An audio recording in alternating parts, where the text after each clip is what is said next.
hemos estado viendo las escuelas, los movimientos filosóficos que consideran de que los seres humanos presentan una esencia, un rasgo distintivo que los distingue, valga la redundancia, al hombre del resto de especies.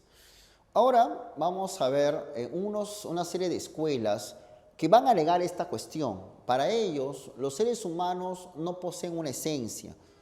No hay una cuestión metafísica que distinga al hombre, no. Eso ya es algo que podemos dejarlo de lado. Entre estas escuelas está el historicismo, el simbolismo, el existencialismo y el marxismo.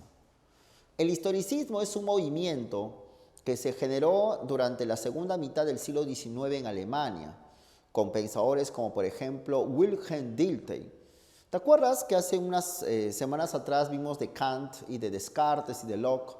Y de una otra manera, y sobre todo Kant, intentan fundamentar la ciencia moderna, ¿no? ¿Te acuerdas que para Kant la ciencia se fundamenta en la razón con el uso de la experiencia, ¿no? Ahora, cuando Kant estaba vivito en el siglo XVIII, ciencia para él era la ciencia de Newton, la ciencia natural. Ya estamos un siglo después y vemos que los historicistas también alemanes consideran de que es importante fundamentar las ciencias. Entonces Wilhelm Dilthey dice, yo estoy de acuerdo con Kant, hay que fundamentar las ciencias, pero mientras que Kant hizo un fundamento de las ciencias naturales, yo voy a hacer un fundamento de una ciencia nueva, las ciencias del espíritu, que lo que hoy se llaman ciencias sociales, la historia, la economía. Claro, entenderás que las ciencias que tú llevas en la academia, historia, economía, psicología, son ciencias que se van independizando poco a poco con el avance de la historia. En ese tiempo todos los conocimientos sociales tenían un solo nombre, ciencias sociales o más exactamente ciencias del espíritu. Entonces, ¿en qué se fundamenta las ciencias del espíritu? Mientras que las ciencias sociales, por ejemplo la física, se fundamenta en la existencia de leyes objetivas de la realidad, como por ejemplo la caída de cuerpos. Entonces la física vendría a tratar fenómenos que están fuera de nosotros, si quieres así.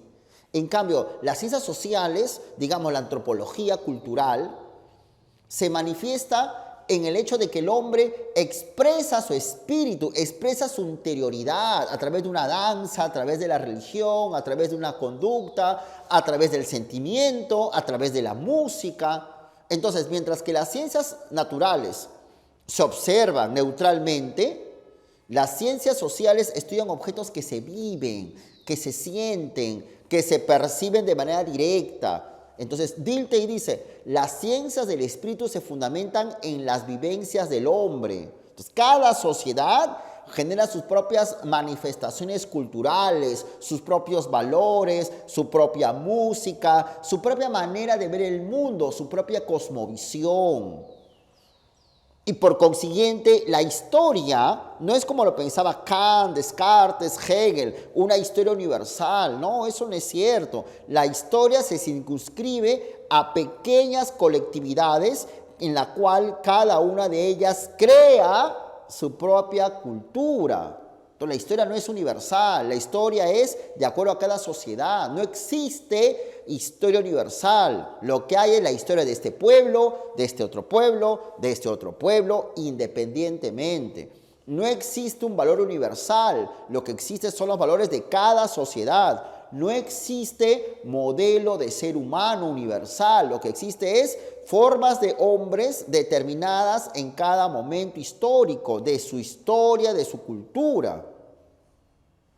O sea, para el historicismo no hay pues un modelo de hombre. O sea, el hombre feudal europeo no es el hombre peruano del siglo XXI. Pues. El hombre inca no es el hombre romano. El hombre romano no es el hombre griego.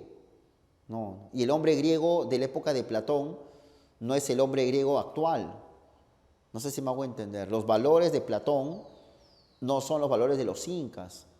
La historia que concebía Platón no es la historia que concibe los antiguos Nazca. No, son cosas diferentes. Y esa posición de Dilthey hace que aparezca una palabra que para ti de repente es famosa, la palabra cosmovisión, que es un término acuñado por este alemán. Entonces, cada sociedad es un sistema cerrado de ideas que genera su propia forma de ver el mundo, cosmovisión. Y por tanto no hay un modelo universal de hombre ni de historia. Y esta tesis historicista, ¿sabes en quién va a influenciar? En un señor que hemos visto, en Víctor Raúl Haya de la Torre. ¿Te acuerdas que Haya de la Torre decía que la historia no es universal y que el capitalismo en Europa pasó por 3 etapas, en América Latina solamente una? Ya eso lo sacó de Dilthey.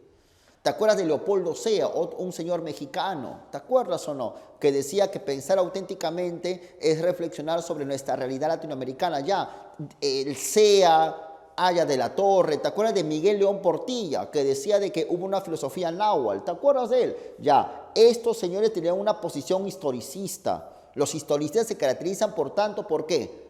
¿Por una tesis universalista o una tesis relativista? Relativista, muy bien. Los historicistas son relativistas, consideran que cada sociedad es independiente y cada sociedad expresa sus propias vivencias. Y en esa línea historicista está un español. Recuerda que Dilthey es alemán y José Ortega y Gasset es un español. Y José Ortega y Gasset, yo soy yo y mis circunstancias. Si no la salvo a ella, ella no me salva a mí, decía José Ortega y Gasset. Yo soy yo y mi barrio, yo soy yo y mi colegio, yo soy yo y mi trabajo, yo soy yo y mi entorno social, mis amigos, mi familia, mi ciudad. Yo soy yo y mis circunstancias, el lugar donde estoy viviendo. Si no lo salvo o no salvo a las circunstancias no me salvan a mí. Yo soy yo y esta pizarra. Para yo trabajar necesito de esta pizarra. Yo le doy un valor a esta pizarra, le doy un sentido a esta pizarra. Valor es igual que sentido, papi. Tú también. Pero a la vez, la pizarra me ayuda a mí para desarrollarme como profesor. Es como hubiese una relación dual entre yo y mi entorno. Entonces yo le doy un sentido a mi colegio, a mi barrio. Y mi barrio me ha hecho crecer, me ha hecho existir, me ha hecho ser lo que soy. ¿Se entiende la idea o no, maestro? Tú eres tú y tu familia. O sea, saber de ti implica saber de la familia, pero también tu familia te ha hecho a ti, como tú le das un valor a tu familia. Los dos se necesitan. De tal manera que Ortega y Gasset considera el hombre le da un sentido a su entorno y a la vez el entorno le da un sentido al hombre. Por eso que Ortega y Gasset habla del raciovitalismo. ¿Y qué cosa es raciovitalismo? La razón permite las vivencias del hombre, dice Ortega y Gasset. La razón permite las vivencias del hombre. Los productos culturales son racionales, pero entendiéndose no como una razón universal europea, sino es un producto racional, pero de la cultura que expresa esa manifestación a través de su vida. Es raciovitalismo. ¿Ya? Entonces acá tenemos, chicos, las tesis historicistas, ¿no? Y como te das cuenta, el historicismo es un movimiento marcadamente relativista. Los historicistas consideran de que los seres humanos no poseen una esencia fija ni un modelo, no, sino que el hombre es un ser histórico, es producto de su historia.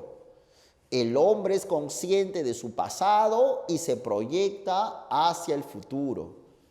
Y aquí encontramos uno de los fundadores de este movimiento a finales del siglo XIX, Wilhelm Dilthey, que él busca fundamentar las ciencias sociales que él llamaba ciencias del espíritu. Ya había sido fundamentada las ciencias naturales con Kant, ahora me toca a mí fundamentar las ciencias sociales. Y mientras que las ciencias naturales se basan en la razón objetiva, las ciencias del espíritu sociales se basan en las vivencias del hombre.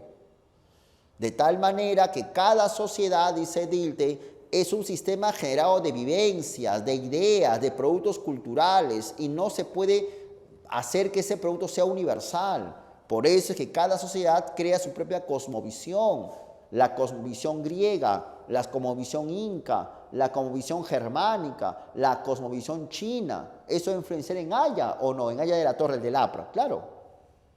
Y por tanto no existe un modelo universal de hombre ni de historia. La historia no es universal. La historia es de acuerdo con cada pueblo que se va desarrollando autónomamente. Y José Ortega Gasset tiene la sentencia: yo soy yo y mis circunstancias. Si no la salvo a ella, ella no me salva a mí.